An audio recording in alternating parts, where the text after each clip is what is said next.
talking about back there? Paimon only heard you mention some rivers, a large body of water, and then some kind of irrigation scheme. You really want to know? I would imagine there might be more pressing concerns at the moment. Winnie, Paimon really hopes everything's going okay.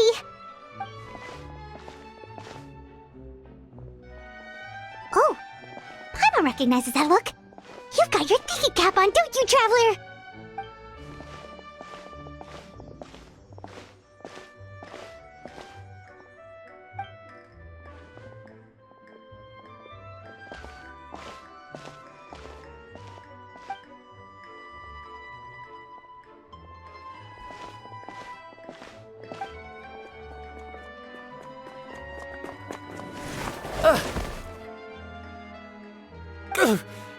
Oh, shoot. Are you alright? Oh, jeez. I'm so sorry. I was so focused on selling these papers, I wasn't looking where I was going. Well, let me make it up to you at least. Here, take this paper. On the house.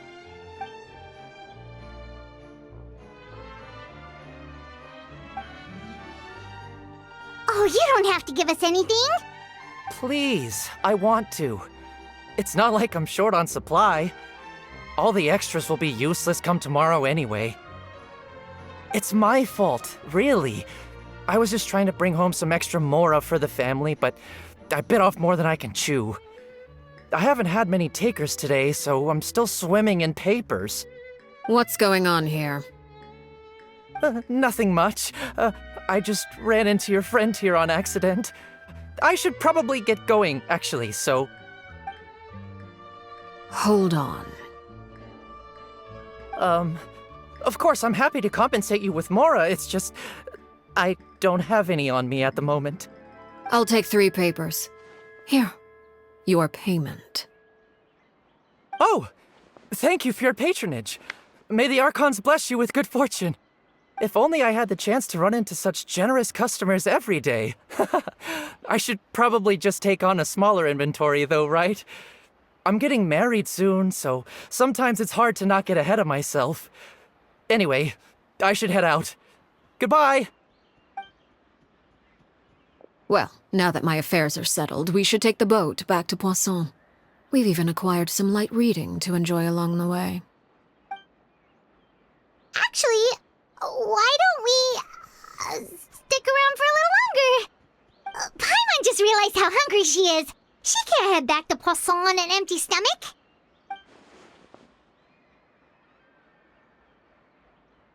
It appears you two are under the impression that delaying our return will somehow alter the situation in your favor. I'm sorry to ruin your fantasy, but your efforts are meaningless. That being said, I could be persuaded to give Linny some extra time. I just have one condition. If you agree to my request, I'll even answer some of your questions. You're quite curious about Clairvy, are you not? And my relationship to her. Wait, why are you being so generous all of a sudden? You're not gonna ask us to do something bad, are you? You overestimate yourself. You don't have the talent for bad things. Then what can you possibly... The most important consideration in a negotiation is that both sides receive something they want. Demands and threats only get you so far. Wonderful. Here it is. When the time comes, make the choice that you deem most appropriate in the situation, and lend your help to the House of the Hearth. Okay, sounds normal enough. But what do you mean, when the time comes? When is that supposed to be? That is for you to decide. Then we have a deal. Follow me.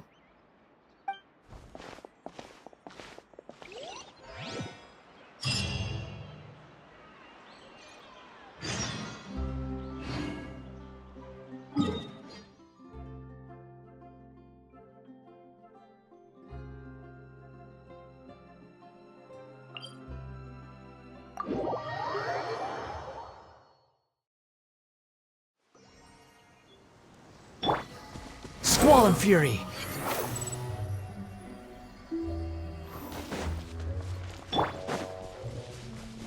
Useless!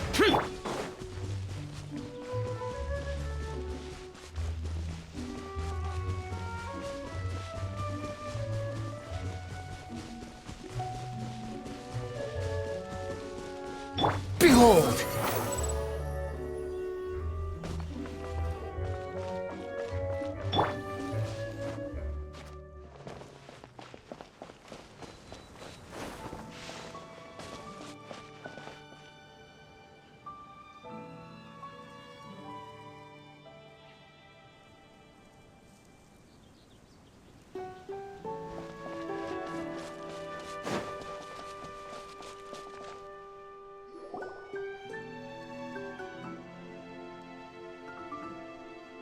What is this place? Somewhere long forgotten by everyone. It used to be a grand building. Now it's nothing more than a pile of rubble. No one comes here anymore, nor does anyone care about what once happened here. Although, this place does have something to do with the story I'm about to tell you. It was before I became a harbinger, and before Linny and the others joined the House of the Hearth. Due to certain events, I first killed Clairvy and then her mother. And this is where it all happened. You were the one that killed Clairvy? Patience now. Allow me to explain Clairvy's side of the story first. I'll start from the beginning. Clairvy was 6 years old when she was brought by her mother, Crucibina, to live in the House of the Hearth. From the outside, it seemed like a fairy tale. A thriving family made up of kind adults and friendly children. Crucibina was the knave at that time, and the House of the Hearth was under her control. She was Clairvy's mother by blood, but she was also the mother to all the children in the house. Clairvy was happy here, for a time. But she quickly realized that being part of this family wasn't a fairy tale at all. It was a kind of purgatory. Purgatory? Exactly. The House of the Hearth takes in war orphans from all over Teyvat. But as for how to raise them, that depends entirely on the person in charge. Crucibina came up with a novel idea. She would teach the children to fight, force them to duel each other, and then crown as the king of the house the child who proved themselves most worthy of inheriting her title. It's difficult to estimate the number of children who died or were maimed in the process. There's little I can say about the ones who died. The ones that emerged with permanent injuries, on the other hand, well, they still served a purpose. They would be handed over to the doctor to be experimented on, or sent away on dangerous missions. Nothing more than tools to be used and then discarded. So those were the experiments Clairvy was talking about. But what actually happened to her? You said that Clairvy was Crucibina's daughter, so if Clairvy tried to convince her to stop what she was doing, Crucibina probably would have listened, right? Despite being Clairvy's mother, Crucibina cared little for her daughter. She forced Clairvy to join the House of the Hearth only as a means to demonstrate her own impartiality as a mother, to prove that she treated all her children equally. Clairvy did try to convince her mother to change her ways, but it was to no avail. After her efforts failed, the only other option was to rise up and try to fight back. Unfortunately, the other children had already been thoroughly indoctrinated into the illusion of happiness Crucibina had created. Of course, there was one exception. Someone Clairvy's age who knew the truth about the House of the Hearth. Her name was Peruere. Wait, the friend that Clairvy mentioned? Friend, huh? I suppose we can call her that for now. Clairvy was a cheerful and passionate person with a tenacious spirit. Peruere, on the other hand, was rather cold-blooded. Her cold-blooded nature allowed her to see through Crucibina's facade. Yet, It was also this cold-bloodedness that prevented her from acting against it. At least at first. While Clairvy longed for freedom, Peruere was convinced that, amid all the fighting and violence, she would make it until the end. Despite their differences, the two became fast friends, united by their knowledge of the truth. Clairvy told Peruere that she hoped to create a real family, where no one would be killed or sacrificed. There may have been a certain naivete to her ideas, but Clairvy proved her determination many times over. She tried countless times to run away, ask for help, or expose the truth. But her efforts only earned her beating after beating. The only thing that kept her going was her strength of will. Even with her body racked with pain, she would still stand on her tiptoes and open the window at night. She and Peruere would look out at the moon together, a fierce longing for freedom shining in her eyes. But one day that light simply vanished. Oh no. What happened? Her hopelessness resulted from a culmination of things. 10 years had passed. 10 years worth of failure after failure. She and Peruere weren't children anymore, but finding any chance to escape still seemed as hopeless as ever. It was during this time that Peruere suggested a new plan. If escaping was out of the question, why not take down the very person sitting on top of this throne of lies? Mother herself. Clairvy rejected that proposal. She claimed that, as a famous harbinger, Crucibina possessed an unimaginable amount of power. Trying to kill her would have an incredibly low chance of success. Clairvy never gave another reason, but Peruere could see it written all over her face. Clairvy still thought of Crucibina as her mother. Killing her own flesh and blood was a line she couldn't bring herself to cross. If she couldn't escape and fight back, then only one option remained. Precisely. Death was the only way that she felt she could be free. It happened during a duel. When she arrived at the dueling ring that day, her partner turned out to be none other than Peruere, the very person that had stood by her side all those years. It was a fierce battle. But ultimately, Clairvy decided to let Peruere end her life. From that moment on, Peruere's journey was one written in flames. When the rain finally came and washed it all away, there she stood, the sole victor in Mother's endless game of slaughter, a trail of corpses strewn across her path to success. It was the very result she had predicted 10 years prior. Even then, she believed she would make it until the end. She wasn't surprised by the fact that she emerged as Mother's undisputed heir. Rather, her success left her with an inexplicable sense of restlessness. She was unsettled, and there was only one thing that could quell that sensation. Perhaps you two would like to take a guess as to what it was? Crucibina, you mean? But... Correct. This is the place where Peruere killed her best friend. A mere year later, this is also the place where she fought tooth and nail to kill the mother they shared. The moment she acted, any conception of what was right or wrong ceased to matter. It's one of the principles of the house. Only those who survive get to write the rules. Peruere won the battle, and became a harbinger herself. After which Her Majesty, the Tsaritsa, bestowed upon her a new name. Arlecchino. So the Perry Clairvy was talking about... It was you all along. You're Peruere. Arlecchino is just a name you got later. I left that name behind long ago. I must say, hearing it now does bring back memories. After I defeated Crucibina, the moniker of Mother died with her. I chose to forego the title she called herself and even chose to give up my own name. I rebuilt the House of the Hearth under a new identity. Not only as Arlecchino, but as father. And that is where the story ends.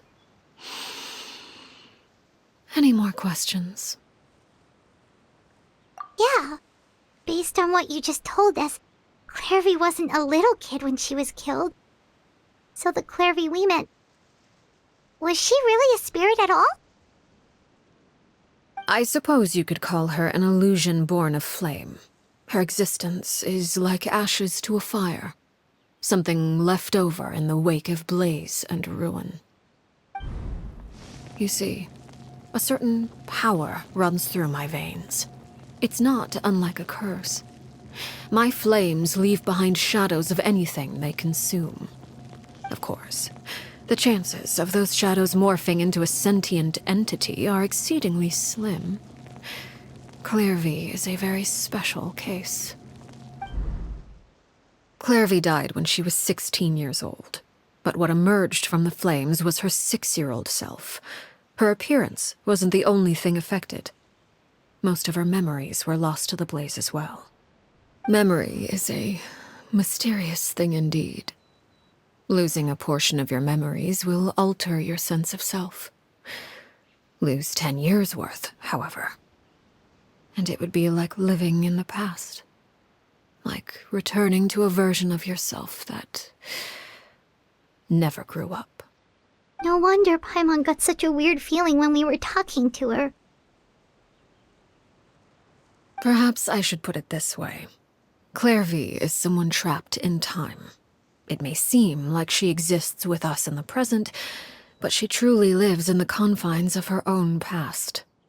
So if all of that is true, then you must have known about Clairvy for a long time. Indeed. She's a rather volatile and unstable entity. Sometimes she would look after the children. She's even saved some of their lives. But other times, she would hide from me and become obsessed with revealing the truth about the house to anyone who will listen. Shadows don't have the capacity to learn or grow. Any new information they encounter is quickly forgotten over time. Your attempts to expose Clairvy to sunlight. They failed, yes? The reason is actually quite simple. In Clairvy's mind, the house is impossible to escape, and it is this very perception that traps her there.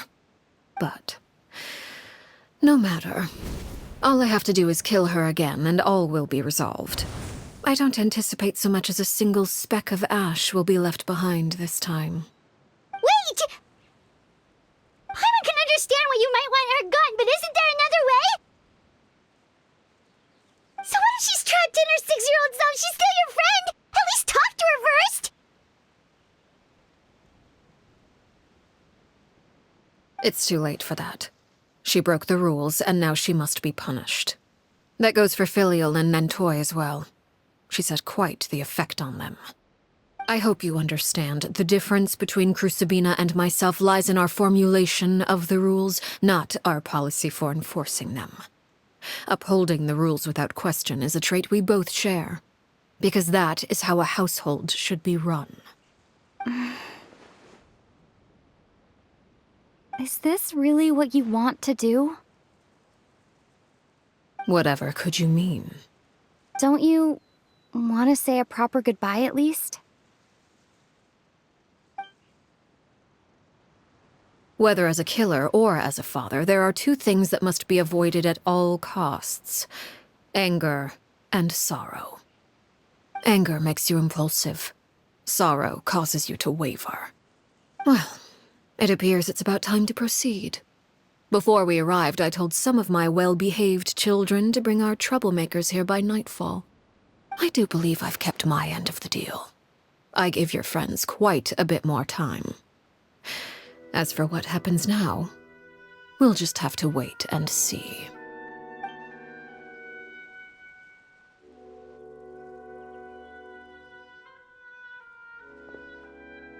Here they are, Father. You gonna execute him? Seeing something like that would actually be a first for me. Lenny! I'm sorry. I heard about how you helped buy us more time. But I still failed. I couldn't find a way to fulfill her wish. Huh? Are you... Perry? Indeed, it's been a while, Clairvy. Perry! Shh. Stay right there. I'm sorry to postpone our reunion, but first, I believe certain scores need settling.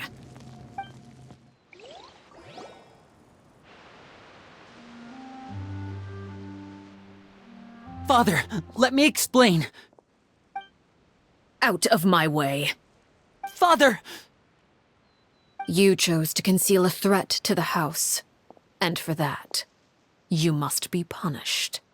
Overall, however, I suppose your wrongdoing is hardly the most egregious of the bunch, so I'll deal with your punishments later. As for right now, the more pressing concerns are the traitors among us. By traitors? Do you mean us? Father, let me explain. We didn't mean to... Fultz, why don't you share what you heard? Yes, Father. Secret Midnight Meeting number 3.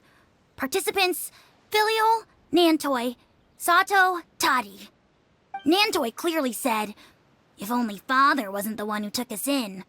Sato added, I'm sick of this life. I just want to live as a normal person. Filial was the worst of them all. She called us crazies and said a bunch of mean things about Father. I did not! You're lying! Fultz is trying to frame us! It's not like I'm the only one who heard those things.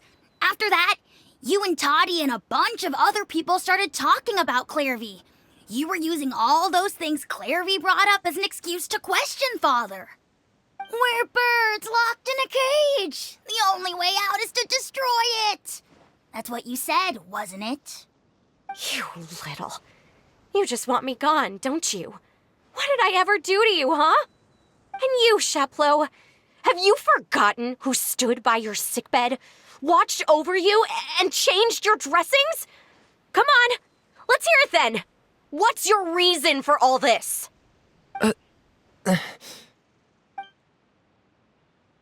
You're wrong, Filial. We don't want you to die. You're our family. Liar. You wouldn't be doing this if that were the case. So why? Why have you backed us into a corner? We all live in the House of the Hearth. You know the type of work we do, Filial. A single betrayal can cost dozens of us our lives. It's not like it's never happened before. That kind of thing is hard to forget. That's why the House of the Hearth cannot tolerate any form of betrayal. Ever since we came to Poisson, you've had 7 secret meetings. A lot of the things you talked about really crossed the line. You've been spying on us for half a month? Wait a second. Now that I think about it, the move to Poisson was just a way to make it easier to spy on us, wasn't it? Because we were all in one place. You've had this planned all along. Filial, Nantoi, I'm sorry. I owe you both my life.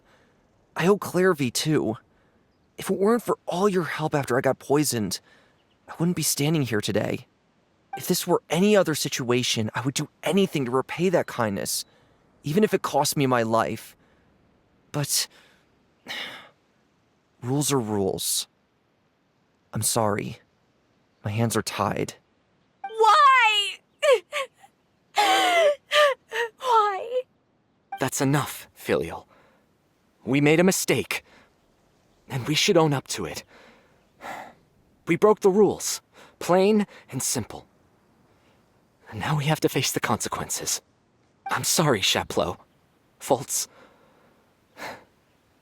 I'm sorry, Father.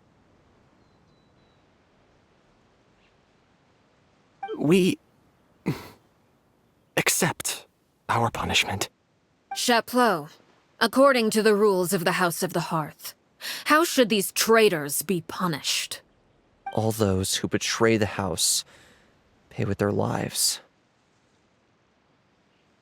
And so it shall be.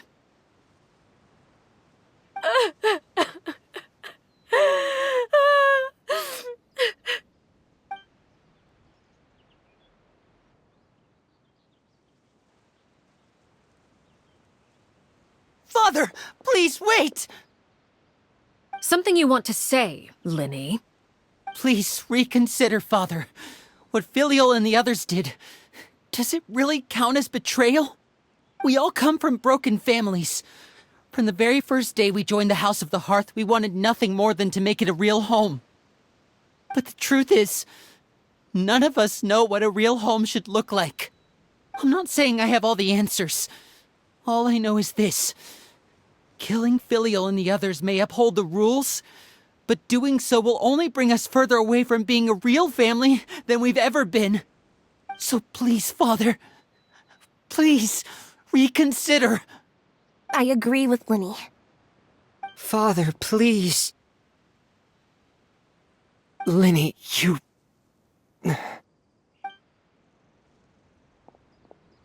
I also agree with Linny.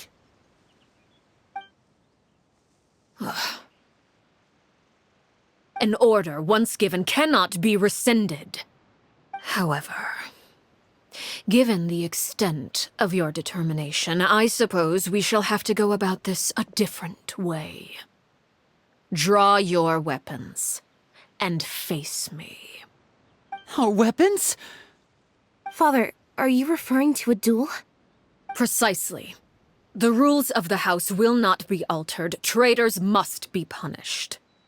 However, resolving disputes with a duel is also one of our rules, one that also applies to me. Demonstrate a sufficient showing of strength, and I shall offer a concession. Wait. Beat Father in a duel? Impossible. Father is way too strong, even for Lenny.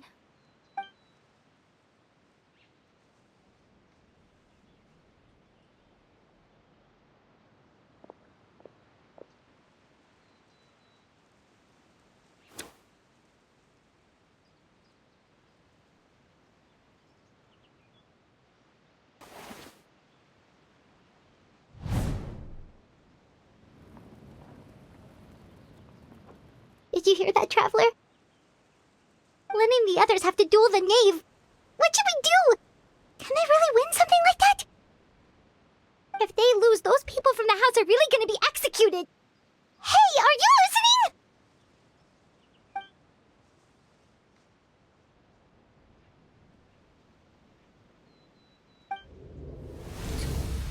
Don't you want to say a proper goodbye at least? Anger makes you impulsive. Sorrow causes you to waver.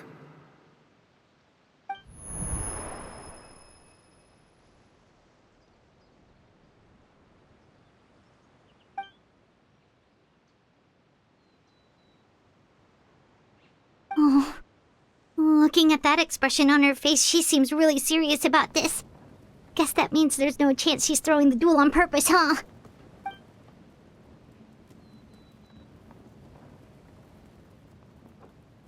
When guests are around, families are often on their best behavior. And any disputes are less likely to escalate. When the time comes, make the choice that you deem most appropriate in the situation, and lend your help to the House of the Hearth. What's wrong, Traveler? Hey, where are you going? Traveler?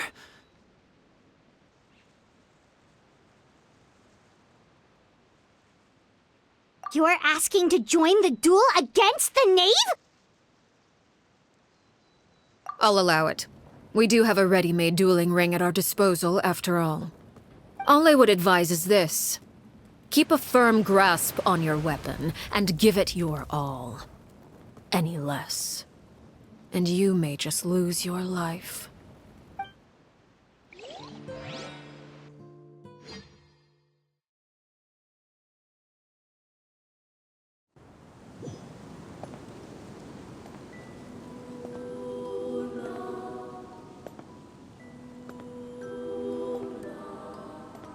Closer now.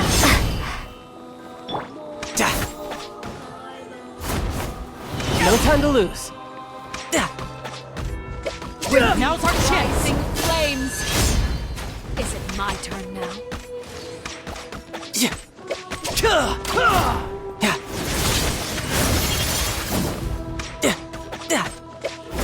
Closer now.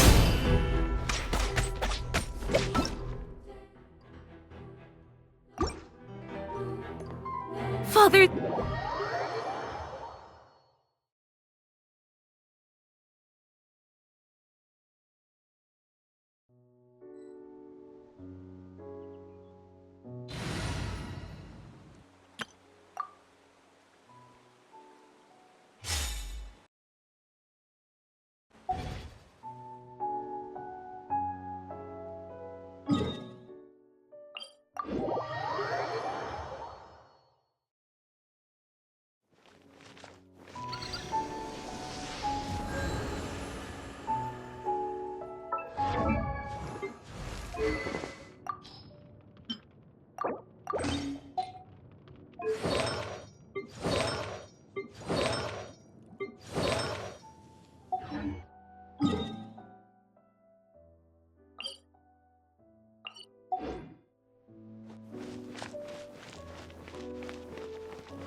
It's pouring out here! Oh, wait, the water levels aren't rising, are they?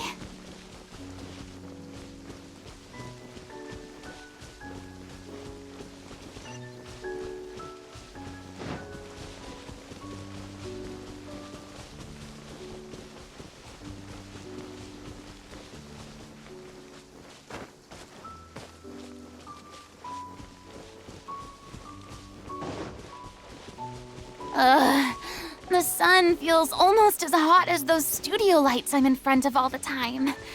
Good thing there can only be one sun.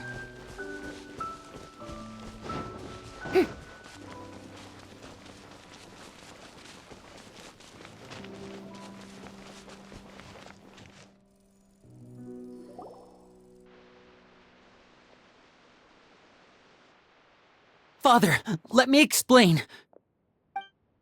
Out of my way. Father! You chose to conceal a threat to the house, and for that, you must be punished. Overall, however, I suppose your wrongdoing is hardly the most egregious of the bunch, so I'll deal with your punishments later. As for right now, the more pressing concerns are the traitors among us. By traitors? Father, let me explain. We did. Fultz. Yes, Father. Secret Midnight Nantoi Sato at Filial was the worst of them. I did not. You're. It's not like we're You little. You just want me gone, don't you? What did I ever do to you? And you, Sheplo. You're wrong, Filial. We don't want you to die. Liar. We all live. A single betrayal can go. That's why the House of the Hearth. You've been. Filial, I owe you both my life. If this were Why? That's enough, Filial. I'm sorry, Chaplo. Chaplo, according to the rule, all those who betray the house. and so it shall be.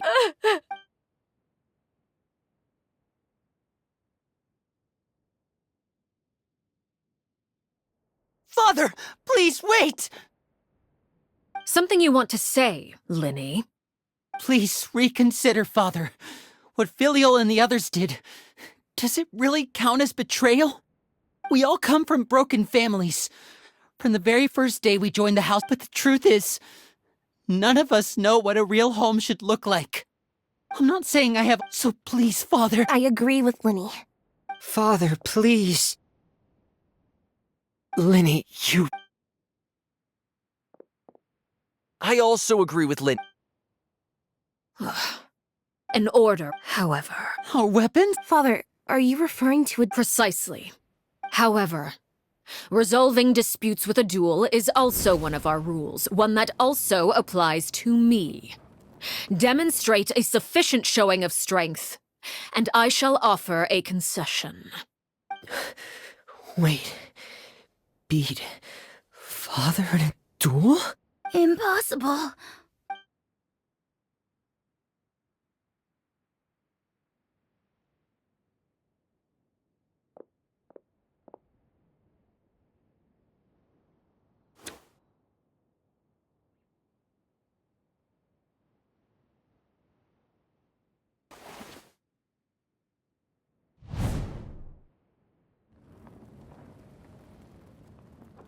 Did you hear that, Traveler? Letting the others have to duel the knave. What should we do? Can they really win something like that? If they lose, those people from the house are really gonna be executed. Hey, are you listening?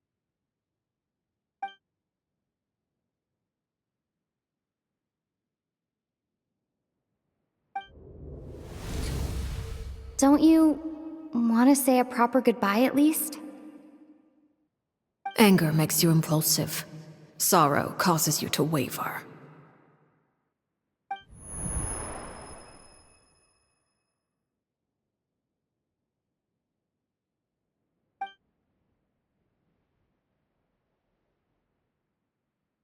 Oh, looking at that expression on her face, she seems really serious about this. Guess that means there's no chance she's throwing the duel on purpose, huh?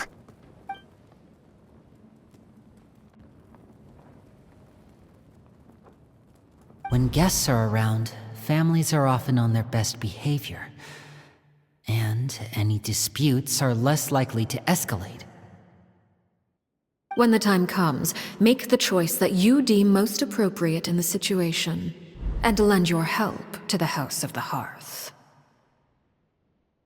What's wrong, Traveler? Hey, where are you going? Traveler? You're asking to join the duel against the knave? I'll allow it. We do have a ready-made dueling ring at our disposal, after all. All I would advise is this. Keep a firm grasp on your weapon, and give it your all. Any less, and you may just lose your life.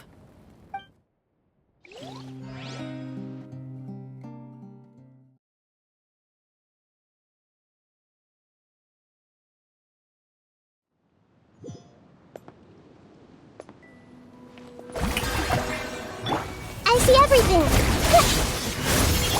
Is it my turn now? Yeah. With these Come a little rising closer. flames!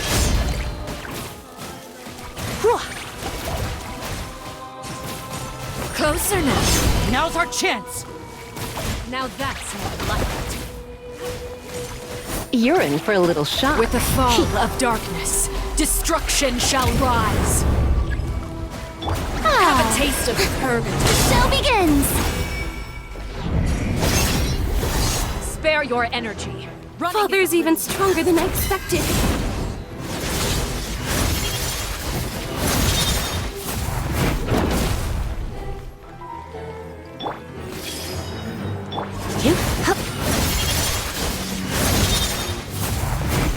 How amusing.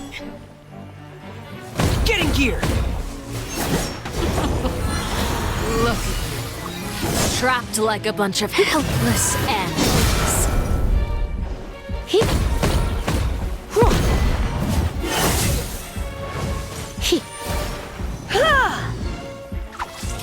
Spare your energy. Now's our chance!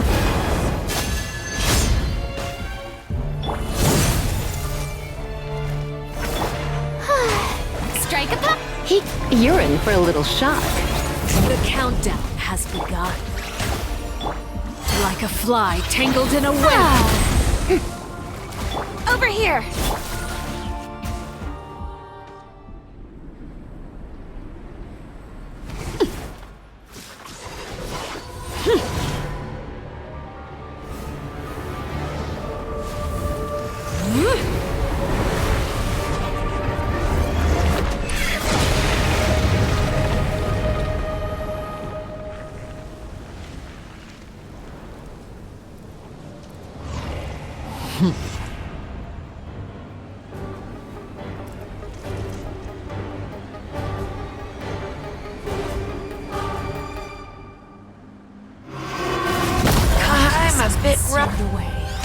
My blade is all that remains. Everyone hold hands! Come a little closer.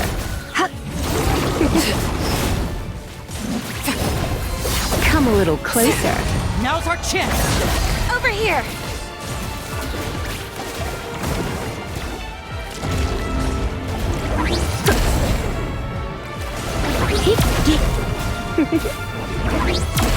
You come a little closer.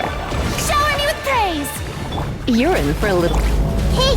Watch out for Father's movements! Look out! Sometimes is only the beginning.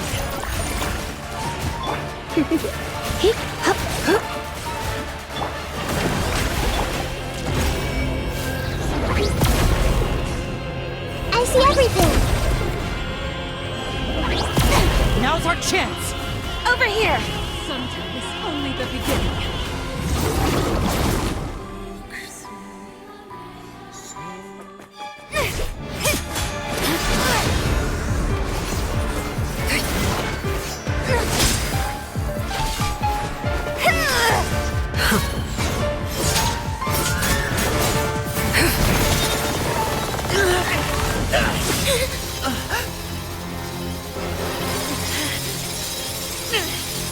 You should know better than to crowd in one place.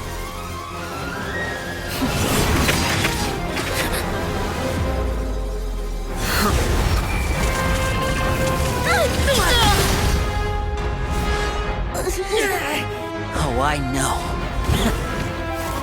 No! I'm sorry, Father!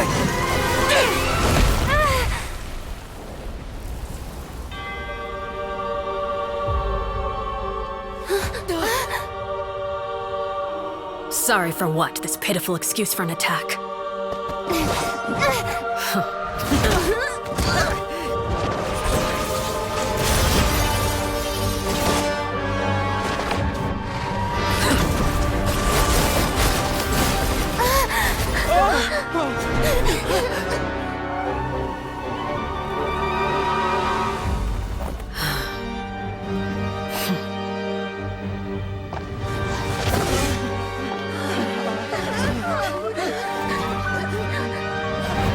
Father, no!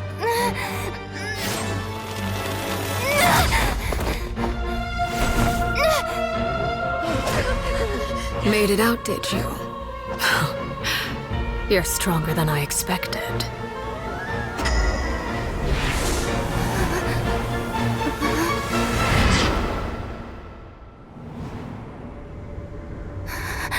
A crimson moon. I can't move.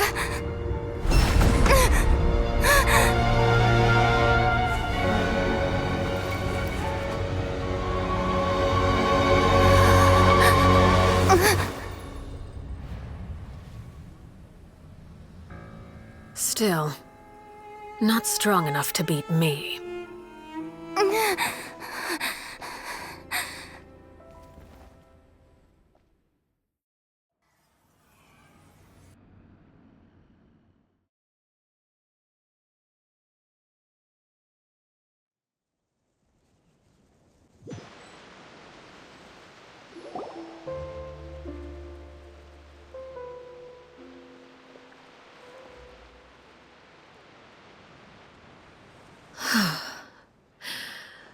I believe we can end things here.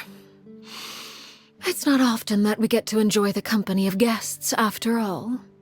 We wouldn't want things to get too out of hand. Brother, are you all right? Linny, Given that I am the victor of this duel, as agreed, the punishment stands. No! I never thought things would end like this. However, everyone involved in the duel demonstrated a remarkable level of strength and determination. In light of this, I'm prepared to change the method of execution.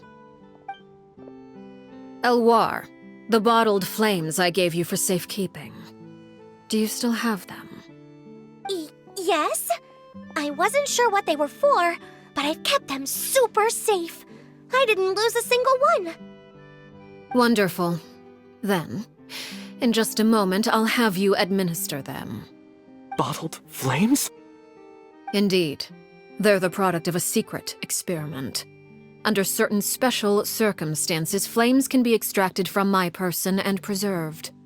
Once ingested, searing pain will spread across every inch of your body. No harm will come to you physically, but your memories will be burned away. If you can withstand the pain.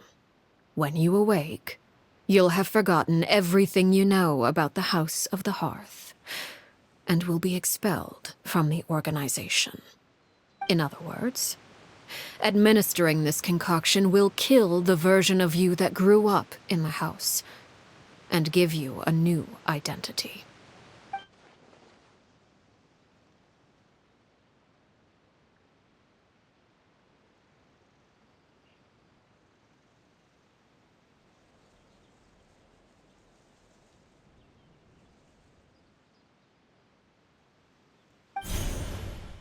Memory is a mysterious thing indeed. Losing a portion of your memories will alter your sense of self.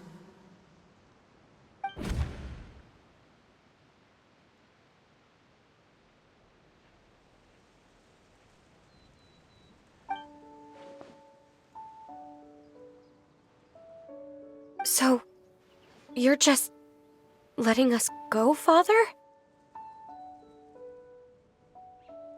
You misunderstand. Memories are extremely important. Once consumed by flame, the version of you standing before me will die, and our secrets will die with you. So no, I don't intend to just let you go, because the person who survives will be nothing but a stranger. Even so, I won't have to live in fear anymore. I'm sorry, Father. I'm sorry I let you down. But I really... Don't cry, Filial. You haven't left the house yet, so there are still rules to be followed, yes? Remember what I taught you. Anger makes you impulsive, sorrow causes you to waver. Don't let yourself be controlled by your emotions. Of course. I'll remember. Dry your tears, and go pursue the life you really want. Yes, Father. Chaplot, Fultz, Elwar. Take them back to Poisson. And bring Linny and the others as well. I prepared 3 extra vials of bottled flames. As for whether to take them, the choice is yours. Goodbye, children. The next time we meet, I will no longer be your father. Thank you for all you've done for the house. I hope you have bright futures ahead of you.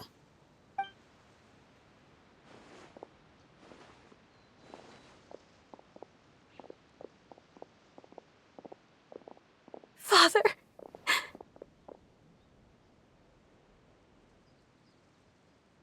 Let's go.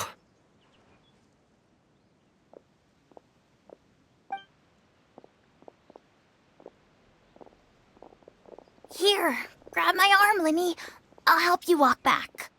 Thank you.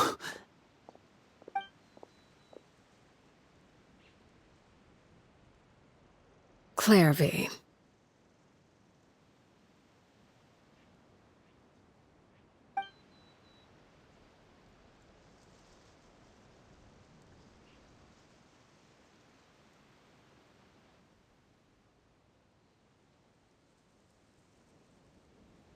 Can we talk now? I've been waiting for a super long time. You really are Perry, aren't you? I haven't seen you in so long. How come you're all grown up? Wait, did I somehow travel to the future on accident? Or am I dreaming? What a long dream. Neither. You died, Clairvy. That's what happened. You could have at least sugarcoated it a little. Look, she's that speechless. Oh, Okay then. Huh? That's it? You accepted it just like that? Yep. If that's what Perry says happened, then I believe her. Perry wouldn't lie to me. Plus, I don't really need to know why I'm like this. I'm more curious about what happens in the future. If you're a harbinger now, Perry, that means Mother is gone, isn't she? Can you tell me about it? I want to know what happened to her. And to me. You never stopped trying to defy fate. At first, no one believed you. You could only vent your frustrations to the moon. In fact, you often sought comfort in the night sky. You wanted to see the aurora, so one night we promised each other we would go to Snezhnaya to see it together. Later on, you tried to run away, but you were brought back each time. Mother spared your life, but it wasn't out of kindness. Instead, she decided to make an example of you by slowly torturing you over time. That way, the other children would know what happens to traitors. Still, you never gave up. Mother hoped that through ruthless duel after ruthless duel, she would be able to crown an ultimate victor among the children she raised. But you called on everyone to unite, to fight to a draw in order to reduce casualties. Your efforts may have only delayed the inevitable, but still. You gave them hope. You tried everything you could think of, but every attempt ended in failure. Still, you never turned your sword on Crucibina, and you never turned it on me. On that gloomy day, you told me, "For the last 16 years of my life, I've done everything I can to fight for freedom. But now, I realize that the only freedom I truly possess is the freedom to choose to die." I never imagined I would say something like that. I must have been feeling really worn down. But somehow, I still think I understand. According to Mother's plan, only one of us was going to make it until the end. And I always hoped that person would be you. If I could do it all over again, I still don't think I would make a different choice. Even when I first met you, I knew you'd be able to do what I couldn't. Is that so? Even now, I'm not sure I truly understand what kind of freedom you were trying to pursue. But as the head of the House of the Hearth and as the children's father, I've tried to give them the most basic of freedoms. The freedom to choose their own fate. It's something I discussed with the Eudex of Fontaine. The children who want to leave the house will have their memories wiped clean of all secrets pertaining to the organization. In return, they will be allowed to live a normal life in Fontaine without being prosecuted for their past. Of course, I won't simply hand freedom to them on a silver platter. They have to fight for it and prove themselves worthy of it.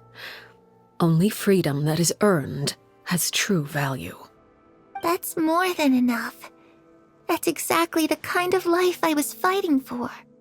You know, Perry, I think you're a pretty amazing king, and a really great father, too. I'm really happy that you're the one who took over the house. I guess I do have one regret, though. I still haven't seen the outside world. Well, it just so happens that our dear guests over here have been to many nations and traveled to countless places. Perhaps they would be willing to tell you what the outside world is like. Really? Of course! We've traveled all over the place. We've got so many stories, we could probably talk your ears off for 3 days straight!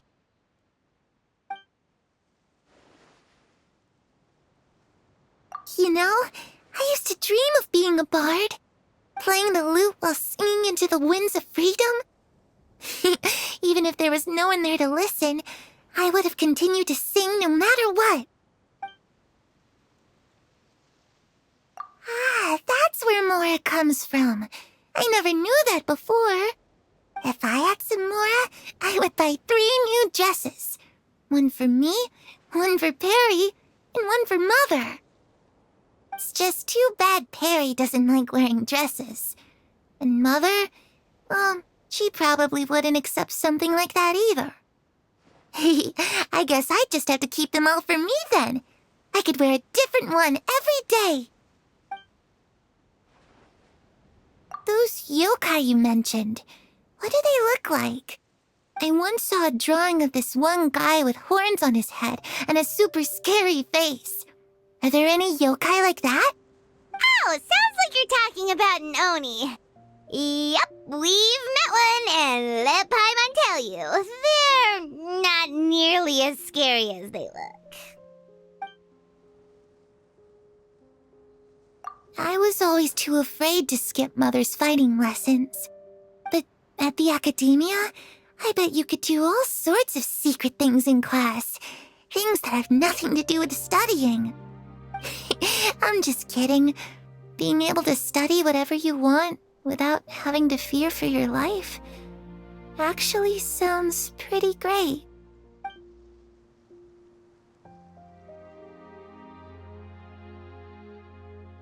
The situation was super dangerous. Lenny and Lynette were accused of committing a crime, and they were going to have to stand trial at the Opera Epicles. Oh no, that must have been hard for all of you. What happened next?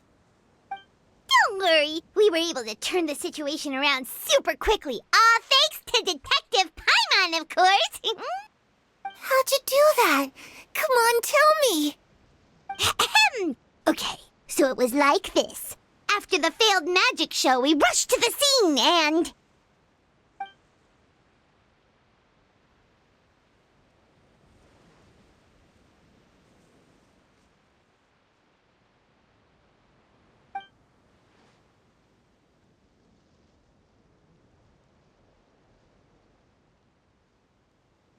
Shadows don't have the capacity to learn or grow.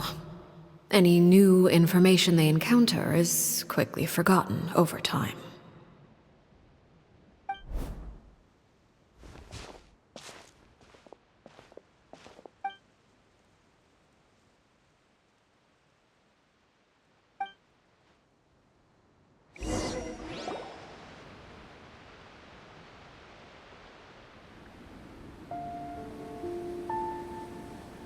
Clairvy, you've worked tirelessly from the shadows to overthrow the House of the Hearth. Now, by my authority as the Knave, I shall announce how this matter ends. You are hereby expelled from the House of the Hearth. You are no longer tied to this place, nor are you bound by its rules.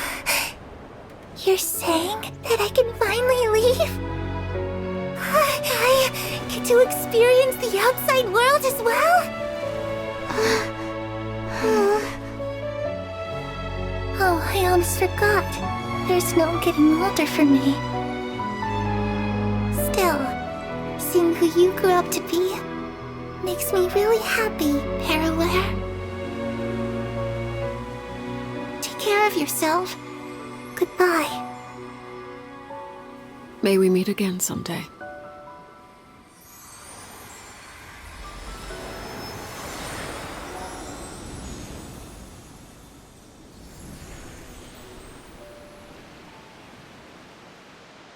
Clairvy. She left so soon. Paimon didn't even get to finish her story. I also have certain sentiments left unsaid. I wanted to tell her that the aurora I saw in Snezhnaya was just as beautiful as the ones in the pictures.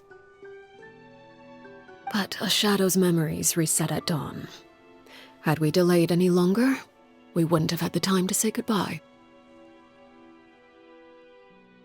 Whatever regrets may linger, let them be lost to the coming of a new day.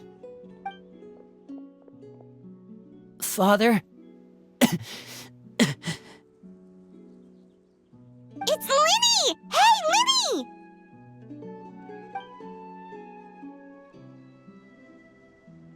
What is he doing back here? Let's go check it out.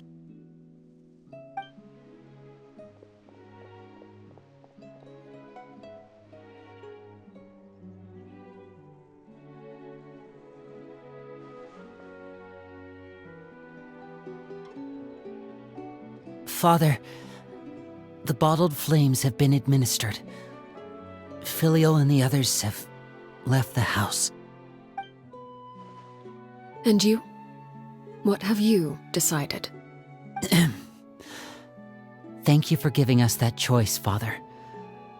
But we never wanted to leave the house. It's the only home we've ever known. Lynette and Fremine feel the same way. They're recuperating back at the Hotel Bouffe d'été. But I decided to come back and tell you where we stood. I'm sure you're well aware of the expectations I have for you. I want you to follow in my footsteps and become the next king of the house. Yet you seem to have different ideas. I must admit, I'm rather surprised by your decision to stay. There's nothing wrong with choosing to live a quiet life. Leading this organization is a heavy responsibility, one not so easily carried by someone forced onto the throne. I just never understood what you saw in me. What made you believe I was deserving of that throne? You're brave, talented, and, most importantly, you cherish your family. You would do anything to protect them, even if it costs you your life.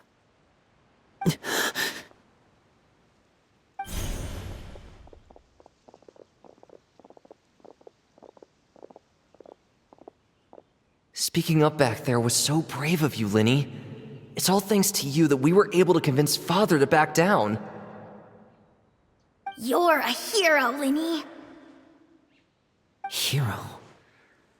Father is the real hero. Had Father gone all out during the duel, there's no way I would have walked away with my life.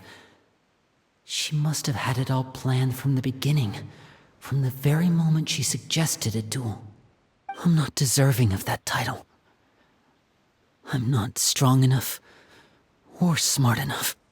You're wrong. In my opinion, all you need to be deserving of the throne is conviction and the necessary strength to act on it. We may have different ideas of what it means to be a family, but you can hardly be said to lack conviction. What you truly lack is strength.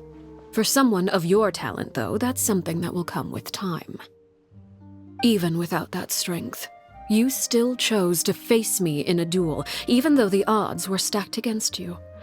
That capacity to honor your convictions is what I truly see in you. Father. No one knows what the future holds, what tragedy or triumph may be in store. Being at the head of this organization requires the strength of will to face whatever comes. Caution will only hold you back. If reaching a certain standard were required to go after what you want, I would never have succeeded in killing my predecessor. Back then, there was still a considerable gap between our abilities. Strength may decide the ultimate victor, but those who let a lack of strength dictate their decisions or undermine their convictions will never be worthy of the throne. I understand, Father. Thank you. Children must grow up to surpass their parents. Only then can a family continue to flourish. The road ahead is not an easy one, so I'll ask you one last time. Are you certain you want to stay? You've done so much for me, Father, and that kindness must be repaid. Plus, with Project Stuja at hand, there are many dangers ahead, and I, for one, don't intend to back down. Protecting my family at all costs. That's my conviction. Then you're welcome to stay. As for Project Stuja, you need not be too concerned. If those cowardly businessmen and heartless dignitaries try to take us down, I'm prepared to teach them a lesson. Having members who longed for the light was our organization's last weakness. With those members no longer among our ranks, the House of the Hearth is like a spider hiding in the shadows. We need only wait for our prey to come to us. At present, our imperative is to use their plan to our advantage. In doing so, a crimson moon shall rise amid the frigid blizzards of winter. No demonstration of loyalty shall go unrewarded, and no sacrifice shall be in vain. As for the two of you, whether we meet again as friend or foe, I'll remember the camaraderie we shared in this moment. No matter how arduous the journey ahead, I hope we both reach our desired destination.